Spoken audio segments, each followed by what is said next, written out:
artillery preparation, pumped in 2 million rounds of artillery. Keep an area up for 1 week. On the 7th day, the British infantry went in. First day's casualties, 60,000. 1 day. 60,000 casualties. 1 day. That went on for, I think, 5 months, and lost over 500,000 troops. Okay, so they figured, well, that didn't work so good, we got to correct it. So in 1917, the third battle of the Krieger, Battle of Passchendaele, was the British, like to call it, small sector. What they did is they had almost a 2-week artillery preparation, pumped in over 4 million rounds. British infantry went again, they failed once again.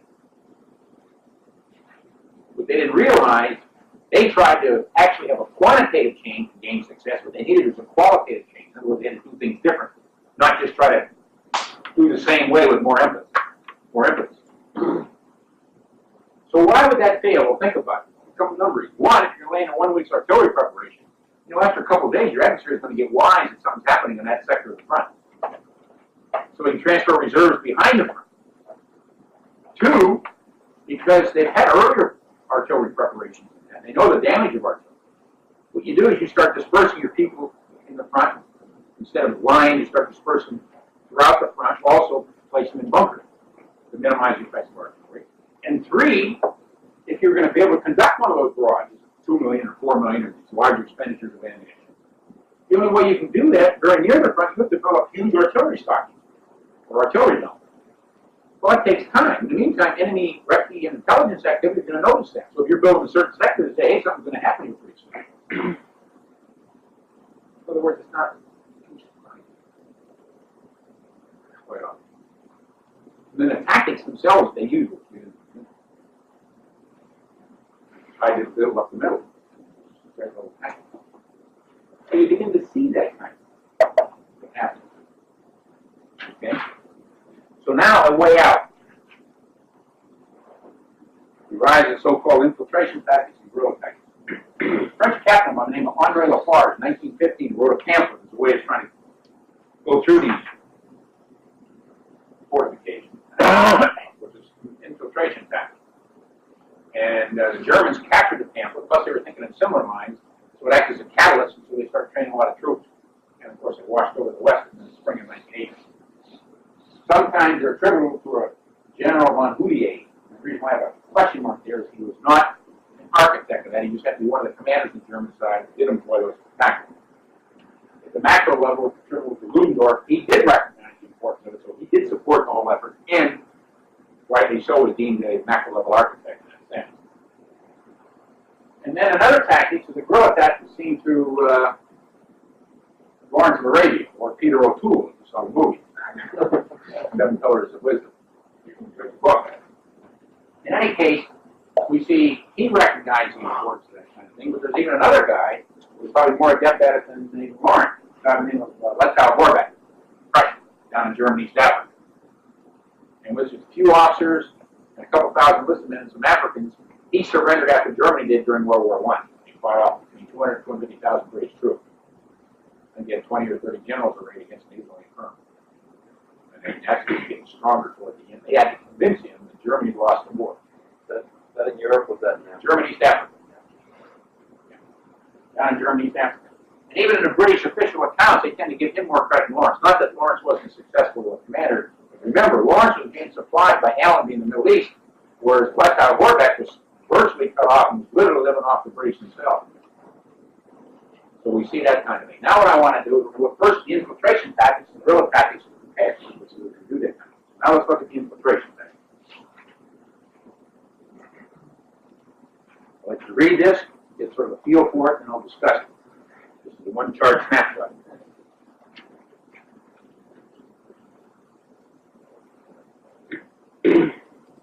But the key point, I'll discuss this, some of you can come back to it. But the key point, instead of just trying to destroy people, you use it to disrupt or suppress the defense. That's one aspect of it, to obscure the assault. So in that sense, you can think of the artillery as being a chain for the following effort to the field. And look at the second goal. These small teams, instead of these huge formations going through these small little squads, 10, 12, or 14 people. There's little swarms. Each one is working its way independently forward. They're spaced out laterally longitudinally. And what they're trying to do is find the gaps or weaknesses in front, trying to flow into it. And then behind them, small battle groups working in behind them. They go through and then try to cave in the local defense areas the Germans have there from the flank and the rear. And then even larger groups, reserves and stronger following echelons go through those breaches and widen even more, always working flanks and rear, until finally you got little arc-lights and call it torrent pouring through the front. But at every level, you're trying to work the guy's vulnerabilities and weaknesses. Now, if you read that, you begin to say, well, my God, that sounds like what Sun Tzu was saying about water going downhill.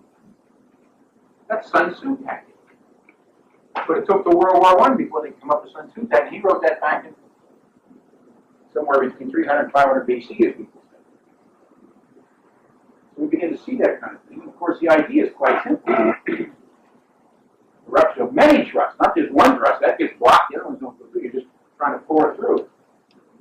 And the idea is to break through, envelop, and cause your adversary to cave in. Okay? So we see a different kind of thing. And it raises this point.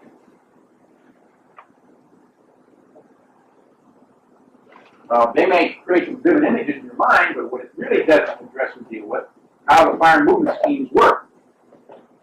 How you use firepower with movement as a basis in order to gain leverage. So let's give you an insight into that.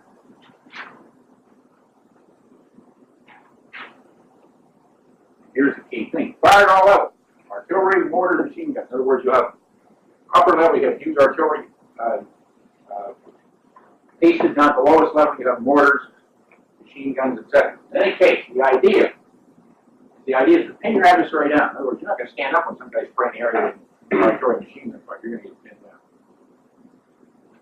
Plus, together with gas and smoke, it tends to obscure what's going on. Plus, thereby it tends to cloak infiltrators' movement. Infiltrators, in the meantime, the way they're working their way forward, instead of these nice, neat, huge formations, are slithering through these small little groupings, swarms we call them. Are hard to see too. So you combine all that together, the captured attention, the spirit, and indistinct character, they really deny your adversary an opportunity to picture what's taking place. You can't get a good image of what's going on. But remember, if you're not oriented, how are you going to make the appropriate decision, take the appropriate action? You can't. When you're talking about a guy getting a picture in his mind, you're talking about orientation. So you've secured things sufficient enough, you can't get a proper orientation, therefore you can't make the proper decision to take the appropriate action. So what happens, results not too surprising. People had to face that, all of a sudden these people are moving up, coming out of nowhere, they're being marched off as prisoners, they're totally confused, they can't figure out even what they're doing. Game's over.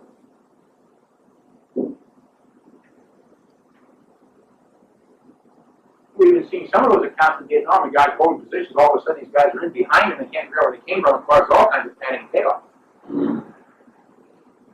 Infiltration. So that's a very different kind of attack. The key thing, by doing it, you're really, in a sense, screwing up his movement. He doesn't get good observations. The orientation's screwed up, his decisions are screwed up, his actions are screwed up. It's very difficult. So, we look at it, then what's the essence of the method? You're really trying to cloud and distort your statement to improve your mobility to avoid get focused effort. You're trying to penetrate his system. Trying to shatter, and of course, mop up to disconnect to degree. The intent's quite simple. You use tactical dispersion, a focused way to gain tactical success, and expand into grand tactics and hopefully strategic, which we didn't get to comment in a minute. Now think about Napoleon. What did he do? He used strategic to gain grand tactical and tactical. Now we're going the opposite. Tactical to gain grand tactical and strategic. Interesting. Plus Napoleon, what else did he have? He had strategic dispersion followed by a tactical concentration. Here you go, tactical dispersion with strategic focus. You have two inversions. Why did you have it? Very simple. Firepower. They had to change. They were blowing their people and forced them to go. The validity of modern weapons. So the implication is quite simple.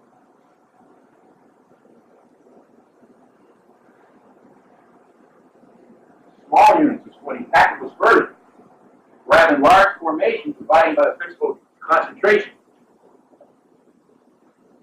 Remember, Napoleon's strategic dispersion followed by tactical concentration. Now you got tactical dispersion with strategic focus or concentration.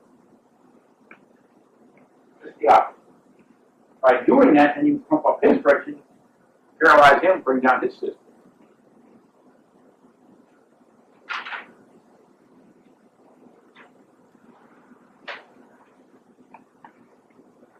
So it raises an interesting question. Are the rejection of Napoleonic methods, these infiltration methods, or are the applications methods under approximately different guides? And of course, the mere fact that I would put that thing after the double dash, I'm suggesting their application under different guides. Now we can also go back, on this chart, we'll answer that 19th century question we haven't answered before. So if you look at these infiltration fire movement schemes, you can think of them as Napoleon's multi-thrust strategic penetration maneuvers. Remember, he had his units separate divisions pouring to affect the strategic level. Now we're doing it all the way down to squad level. So all it is fine-grained Napoleon's strategic maneuvers down to squad level in order to penetrate a guy's system. And until the rise of infiltration tactics, use of tanks by the Allies, neither 19th century nor 20th century commanders were able to evolve effective penetration maneuvers. If you don't penetrate the other guy's system, why should he throw the towel? Physically, mentally, we're going to get to that later on. If you can't penetrate normal mental or physical stability, why should he quit? He won't. He shouldn't. I wouldn't. And if he starts getting inside his mind, system, all things start being like, what the hell? His confidence starts going south.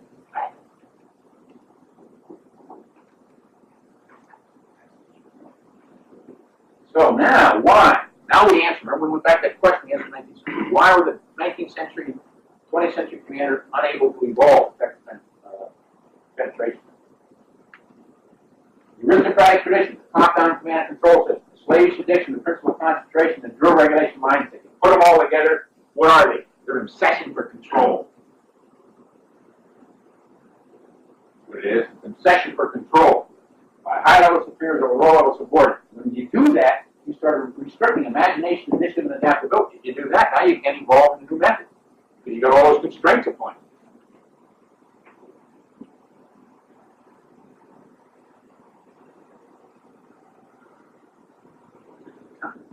You see it, you go back and read the account. You see, God, why didn't these guys change? They didn't blow away. And all they're worrying about is whether they're going to make the line this way or the column this way. And I mean, you talk about the little teeny changes, and they're making something dramatic. They had to do something totally different. They couldn't see it. Few people eventually did. I might add, even after World War I, we hadn't seen it. The Germans, it took us a while. Why did we? Some people still don't see it. Because they want to, so I got to control those people. If you got them all slithering through a different direction, how do I control them? Why did we end up winning World War I? Germans were better at this. Why did we win World War I? No, I said they succeeded the tactical and grand tactical, never succeeded the strategic level. Remember I said it earlier. The methods were good, but they also didn't apply them entirely correctly. We'll get in that time, not up to that chart. That's a good question. I want to bring in a couple other points, but this is very important. Also, the Germans, remember we used the tanks. They didn't use it for World War I. That helped us a lot, too. They tend to neglect. Just because they got the infiltration tactics right doesn't mean they got a lot of other things right. But I want to bring that point home because we've had trouble being able to adapt out to lower levels. And it's not that easy. There's some other things that can get in the way. We have to get some other information. But now, we'll try to get at your question. Okay, the infiltration tactics, they did succeed down to lower level, but they coupled with ultimate failure at the core and army level. And the question is, why did that occur? One, Rutherford violated his own concept because what he started doing, he laid out his plan. When they got hung up, he wanted to go the same direction and start feeding failure rather than success. Wasn't able to adapt. Sort of a harsh statement. I'm going to soften it in just a minute. There's some comments that have to be laid in there. Another one, exhaustion of combat teams leading the assault. After they went forward, they didn't replace those teams. They got tired out and the assault withered away. Nowadays, what you do is when you have a assault go in like that, when you're doing that, when one goes so far, then you start rotating the reserves to be the pointing back and forth, so you can keep the momentum of the operation going. And then here's another important thing. Logistics were too inflexible to support that fluid penetration. We didn't have that gasoline engine at that time. Plus, those battlefields were all torn up. It was hard to move forward. In other words, to support that, like exploit those penetrations, or even bring up the artillery when they did need it. And the fourth one's a very key point. Communication were too immobile out of command to quickly identify and reinforce. Let me pinch in on that point. Let's pretend you're a front commander and you do want to use these infiltration tactics where you're going to exploit your adversary's vulnerabilities. Well, first of all, you got to know where they are. Have some feeling where they are so you can do that. Okay, the people who are succeeding know that. Some are going to get hung up, some are going to succeed. You want to feed success, not failure. But then they're going to have to transmit those instructions back to the higher level commanders so he can go through. Well, they didn't have the communication, they could do that too well. Yet he's got to allocate the forces. He has to know where it is. If he doesn't know, then he can start pumping forces up blind alleys with police officers. In other words, you have to have a good bottom-up communication system so the commander at the top side can reallocate or allocate correctly. Because he controls the follow-on forces and the reserve. He depends upon his decision how they're going to be allocated or where they're going to be allocated. When? At the appropriate time. And then finally, the elastic defense. Now, it was initially developed by the Germans. Excuse me, the idea was initially French, but it was developed by the Germans and borrowed by the French by Patton, taking the fourth drive. The basic idea, rather than trying to defend the terrain, use the terrain as a medium for maneuver. Another term. And so you bend before the assault, move back before the assault, drag the German infantry out onto their artillery, pour your artillery in, and then locally close them off from the flanks and the rear. Remember, I said terrain doesn't fight war, the machines don't fight war, the people don't use their minds. So we get this thing where we always have to defend every foot of the terrain. The terrain doesn't fight. Use the terrain as a medium for maneuver in order to take out the force. It makes no difference whether you're going forward or backwards, as long as you have the initiative and you realize your purpose against your adversary. So we see these kinds of things. Plus, the U.S. also had entered the war. That's why one of the reasons why the Germans want to get that drive going before we get over there and bring our force to bear. Okay? Now let's look at guerrilla. Lawrence. He recognized how important support of the population was. Like modern guerrilla. In other words, the medium to which you operate in plus you disguise your own activity. Note this. I use these quotes. Get inside their mind. That's straight from Lawrence. You don't see that often. I saw it at West. That's the very thing I'm talking about. Get inside their mind. Okay, quote. Another thing. Note this. Be an idea or thing. Drifting about like a gas. That's even more delicate than water. Because it brings out the idea not only fluidity, but being invisible, inconspicuous, or indistinct. I can't get an image of what you're up to.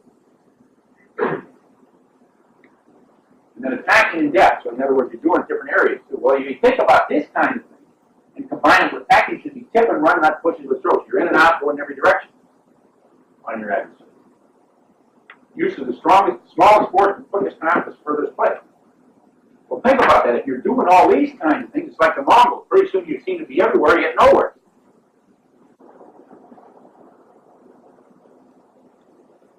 They don't know how to cope with it. And his strategy was very simple. War detachment. His basic strategy in terms of war detachment, what he really tried to do, his strategy was to pin the Turks down along the Hejaz Railroad between Medina and Damascus. The reason why he wanted to pin them down, he wanted to get them to bring in more troops and more supplies to suck up their effort there, because he was a chain for Allenby's cheese, which was a stroke into Palestine. In other words, to free up the resistance against Allenby. In other words, he was holding them by the nose, so Allenby had lesser resistance elsewhere. In this sense, the guerrillas were chained. And you can think of the same thing. Remember what I said about Grant? Grant, in the final drive, remember, he was holding Lee up near Richmond while Sherman was cascading through the south. So Lee couldn't come to the center. He backed off, we would have got Richmond. Strategic change. So these things are played. Tie them up one way in order to stroke in another direction.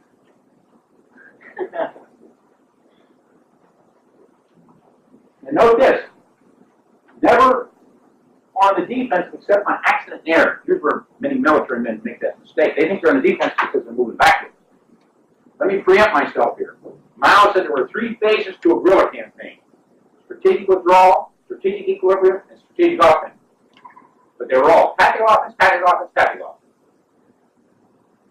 Because what the guerrillas understood, brain doesn't wage wars, machines don't wage wars, people do when they use their mind. So his way of depicting whether you're on offense or defense, do I or do I not have the initiative? If I've got the initiative, it makes no difference whether I'm moving forward, backward, or in any direction. I'm the offense. The initiative. Key word. Now we have a principle of war called the offense. You know, the British tried that at the Somme and they blew away 60,000 guys in one day. Now they're starting to modify. Notice lately the Army came out with the principle of initiative for offense. That's correct. Although I tend not to like the principle of war, but nevertheless, it's going in the right direction.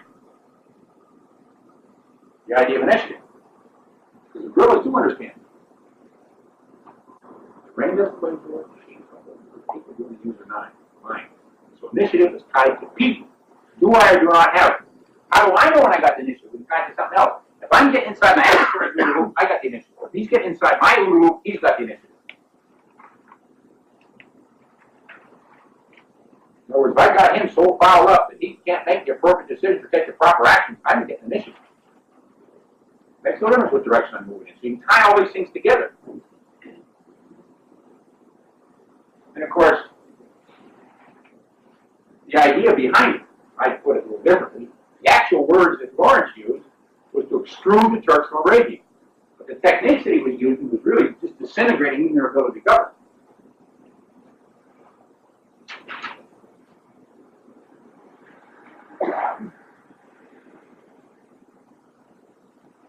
So then, the impression when you look at this,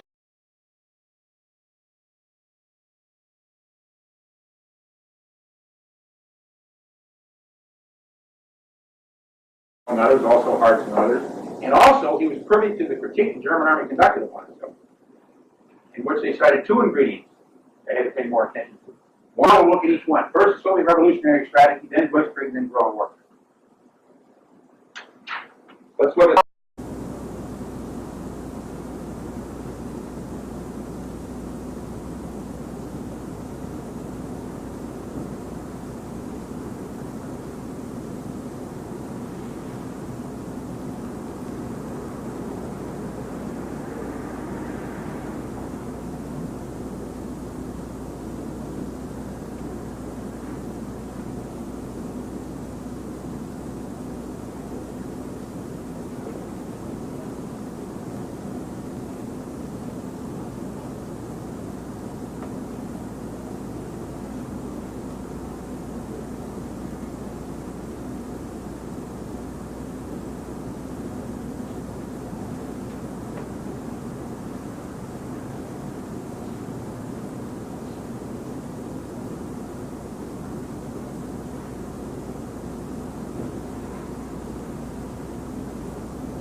sort of begin to see the psychological content.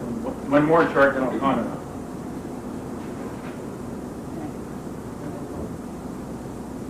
Note this: select the moment of precise moment. The crisis has reached its climax. I'm quoting you. When the vanguard, these are my underlines, though, is prepared to fight the enemy, reserves are prepared to support the vanguard. Maximum consternation reigns in the ranks of the enemy.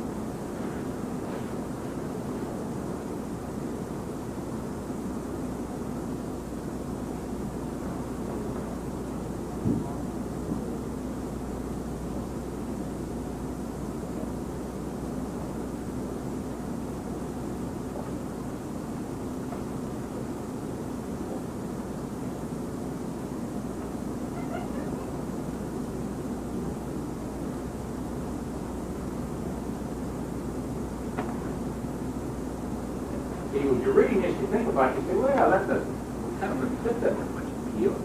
Well, if you're a beneficiary of the system, things are going well for you, it doesn't. But now let's pretend you're getting crapped on. No matter what you do, you're not making out. Well, all of a sudden, these things seem to have very large importance in your mind. We can organize people and do things.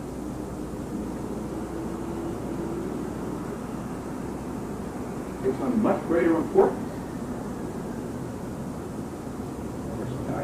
He is rather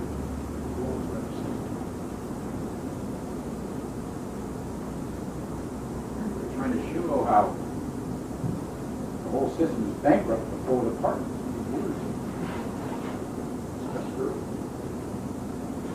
Works the crisis and vanguard in order to get the crisis, get the vanguard exacerbated, and start getting that feedback loop, start pulling the system down around its ear. Okay? With that in mind now, let's look at blitzkrieg and guerrilla strategy as they can play together, then we're going to pull them apart. Because there's two things they do. Both of them play the infiltration or penetration isolation scheme. They do it at all levels. They also do it morally, mentally, and physically. I'll let you read this chart, and I want to make some comments. Summarize those. I can give most of the words.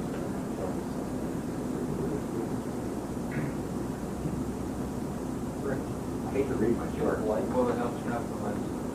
Yeah, maybe that'll help. That help better? Yeah, okay. Should have done it earlier. I got an ice cream.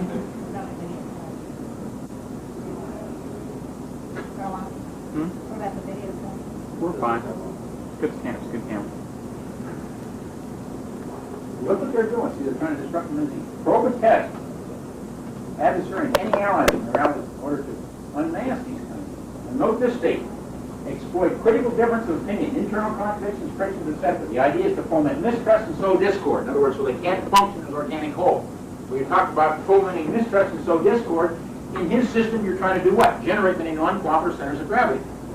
In other words, the inverse Clausewitzian notion again.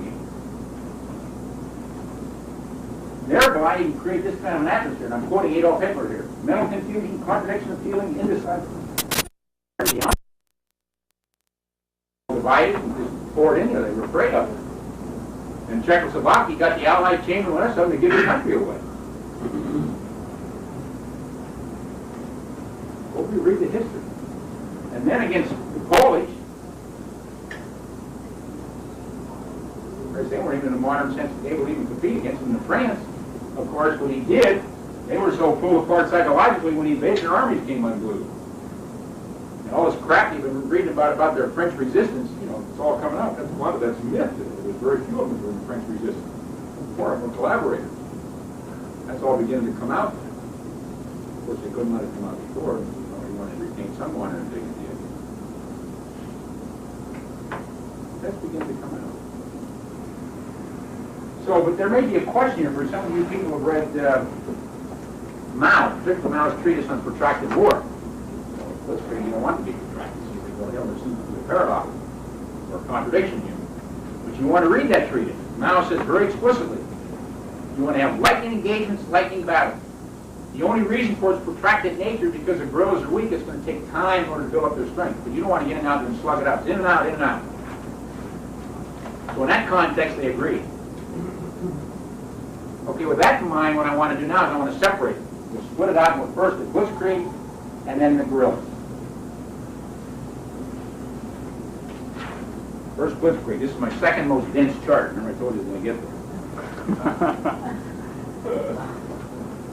But I want to give you a flavor of what's going on. Here I'm referring to your intelligence operations, your reconnaissance, and all those kind of things. The idea is to get an image of what's going on. Also to shape changing patterns of strengths, weaknesses, and impressions. You're going to use that. I want to find out what's going on to begin the shaping process on him. Then you want to use those patterns and changes to find out what are the alternatives, attractive alternatives that you can employ against him. Help shape your mission, what I call mission commitment, and influence your command intent. Then you start assigning missions to your own people. So here, in a sense, you have your observation, you have your orientation. Now you assign your mission.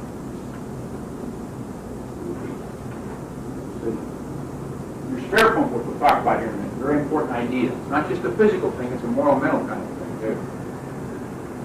The idea is to duck his strength and go for his weakness. What I use the word native pump to the other parts, like a modern chain. You see, you tie them up here so you can exploit elsewhere. And then you hear about these modern times now they talk about the Soviet Spetsnaz teams, you know, those infiltration teams they talk about. The Germans had them too. Their Brandenburg Regiment, later on Skorzenny's troops. They call special seizure disruption teams. They infiltrate your adversary system. Go in a free area. And they do these kinds of things. In other words, start pulling his connections apart inside his system so it can't function as an organic whole. So confusion, disorder. And then, of course, your firepower to impede them. Then your armored reconnaissance and your stormtrooper teams. In other words, infiltrating and finding out those paths of least resistance, and finding your assault teams of tanks, infantry, and so on, pouring through on multiple paths. And when breakthrough occurs, of course, they go through in order to try to cut their communications, lines of communication, develop their forces. So what you begin to see here is there are a number of activities taking here, numbers of happenings. But with all these things taking place, it's very difficult for the adversary to sort out what's going on in order to deprive him from realizing the purpose. Very difficult.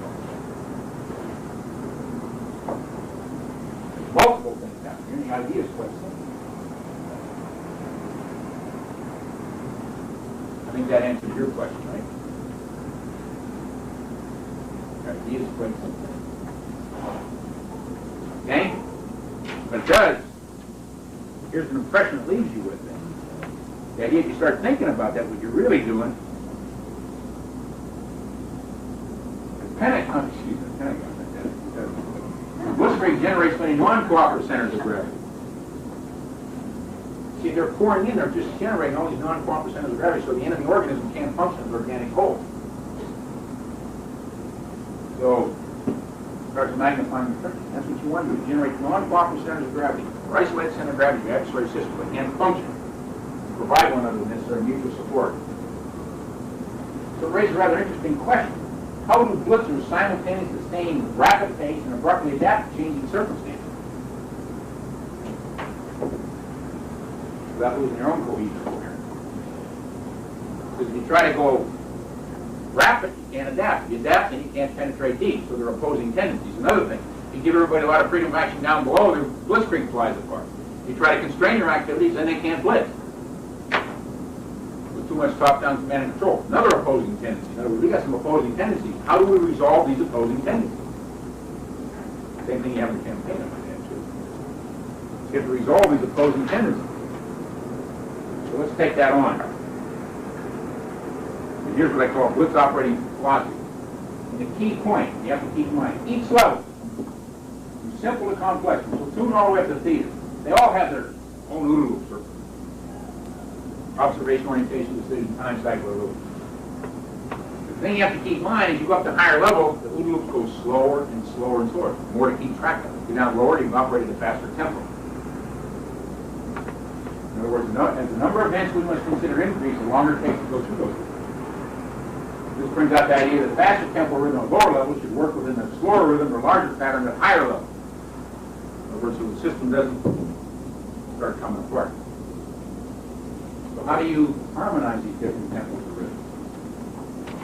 Now, first point, it's a little vague, I'm going to fill it in here in a minute. You want to give lower level commanders wide freedom within an overall mind-time-space scheme. Everybody can feel it. Whether it's the higher level or the lower level. What do you want to call it? A common outlook, common frame of reference, whatever you want to call it. That's one point. You begin to get the idea. We're not there yet. Another thing, what I call shaping agents. You shape overall scheme by using what we call a mission concept and also their Schwerpunkt concept. They use their mission concept. You sometimes see it today advocated as what they call the off-frog tactic. I think that's where it gets us away from it a little bit. And the Schwerpunkt, which we're going to get into. So these different tempos and rhythms don't start pulling one another apart in their own system. Okay, so with that in mind,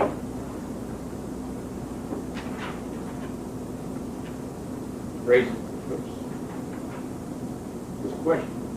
What the hell do we mean by an overall mind-time scheme? What does it imply to presuppose? How do the mission and Schwerpunkt concepts give shape to this overall scheme? We're going to take that on in order. First of all, what does that imply or presuppose? And this is very important. I'll let you read it and I'll comment on it.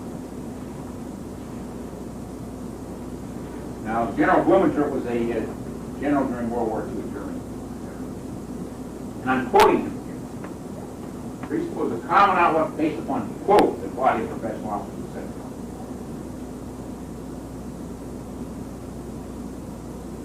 And those are his underlines, not mine.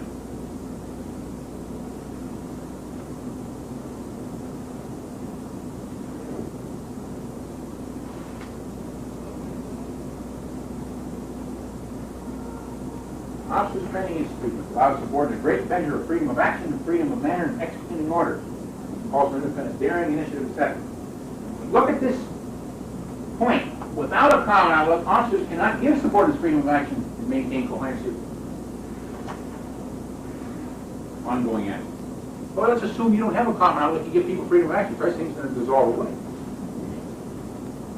And so if you don't have people who have a common outlook, then what are you going to be forced to do? You're going to have very top-down, centralized command and control. That's all you have.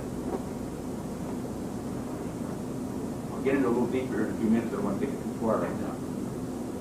But if you don't have a common outlook, then if you give freedom of action, it all dissolves away. So you have to have that preceded by a common outlook.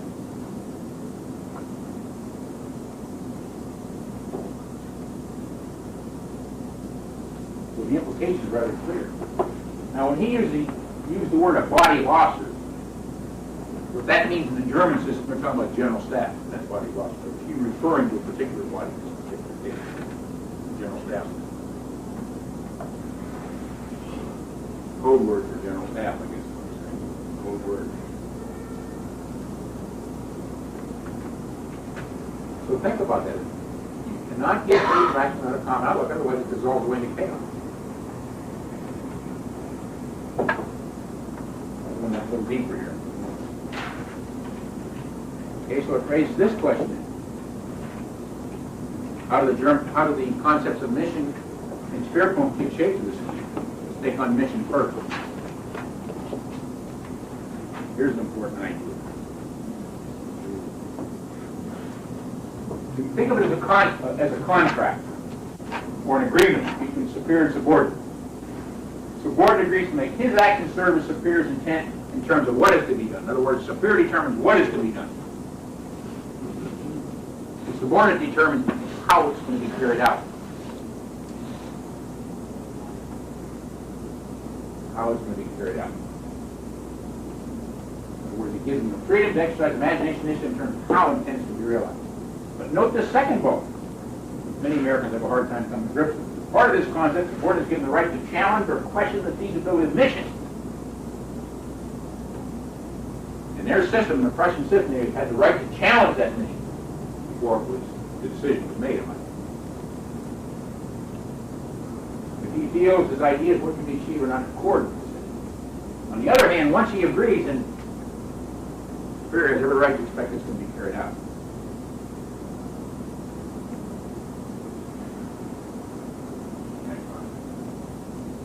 There is a limitation. Remember, while this concept of mission gives form and expression,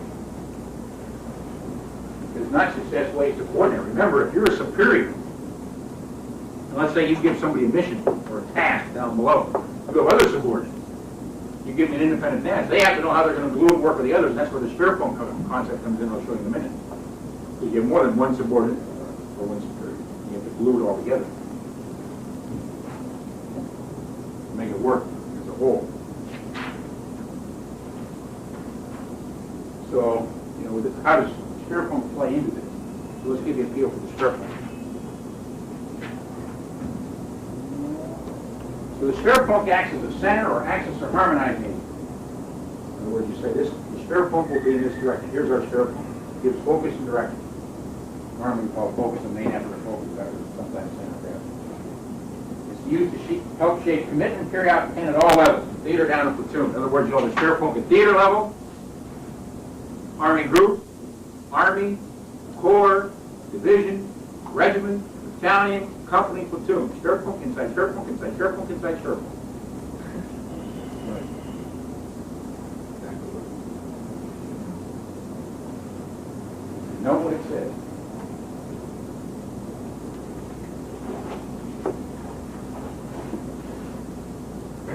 More specific. So when if I'm going to be, let's say I'm going to be a battalion commander, and I want to lay down some tasks for my subordinate commander, we'll say the spare pump will be in this area, following units are affected. So they know then, when they lay the task down below, I don't tell them how to do anything. This is what I want done. Here's the mission, here's the spare pump. If it's going to be an region, you'll designate an outfit being the spare pump. They pass right on down, they have the individual. In fact, some of the people I work with, they always say, what's a spare pump for operation here? Who's going to do the spare pump?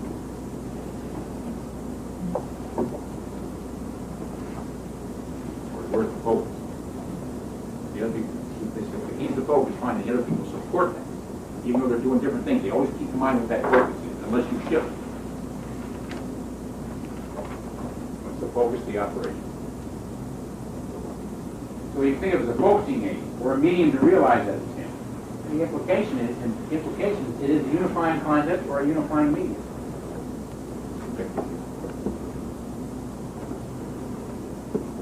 Okay?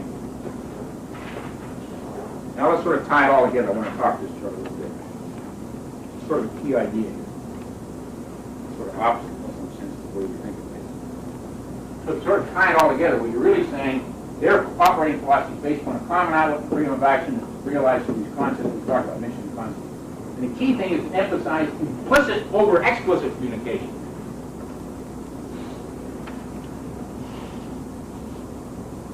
Which suggests the secret of the German command and control lies in what's unstated or not communicated to one another. In other words, instead of laying down detailed orders, the secret lies in what's unstated. Let me give you a feel for that as a fighter pilot in our context. When I used to be an instructor out in the 50s out at Dallas, when you start instructing pilots tactics, air-to-air tactics, you're going against other adversaries. First thing they do, they start talking, jabbering all the time on the radio. Not only that, their communication's going at a slower pace than the onrushing events, so the whole thing dissolves away into confusion and chaos. So then you got to work with them over and over and show them under what situation, what you're going to do, and you work with them. So eventually, you say, well, the key idea is when you go up there, you don't say anything. You'll be able to anticipate my moves, I can anticipate yours. Of course, that's mental telepathy. You can't quite do that. But then when you utter a word, it's like a code word. It's dripping in information. He knows exactly what you're doing, what you're not going to do. You don't have all this conversation.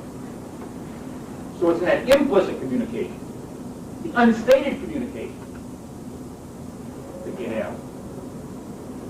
And now your communication is going quicker than the oncoming events, so now you can stay ahead of the oncoming events. Instead of the events taking you out, you're taking them out.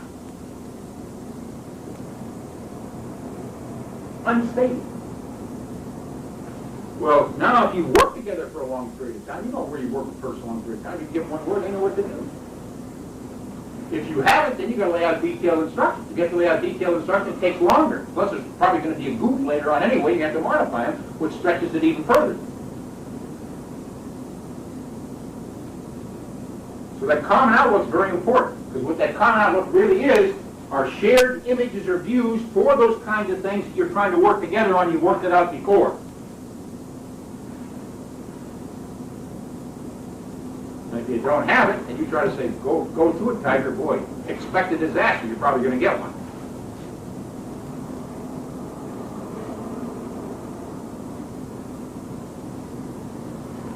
Because really what you're doing, how do you get a common outlook? If you don't have those implicit connections or bonds, there's no common outlook. Those shared images, those shared views, those shared impressions, there's no common outlook. Without any common outlook, you can't get freedom of action. See, we all play together. Instead, you have to have a very detailed, top-down command control. With rigidity, time-consuming nature, etc. But if you have it the other way, you can depend upon it. So you don't have to communicate. Then what you do, you diminish that friction and reduce the time, as well as gain both quickness and security. Because if you don't talk very much, the other guy's listening in for eavesdropping communication, he doesn't have much to work on.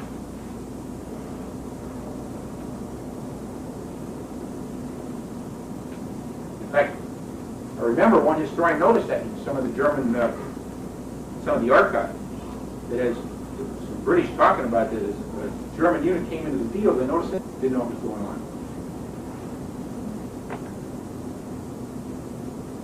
Further, now note this, multiple narrow thrust, I have that there. Let's discuss that. It raises a rather interesting question. We talked about it before. And we're tending to show it in a physical sense, but also as a mental sense, too. Why do you want to employ multiple thrust, or bundles of multiple thrust, or bundles of thrust inside bundles of thrust? And the typical way people like to respond to that, well, you know, it's for flank protection. Yeah, but that's not a way to think of it. There's a much better way to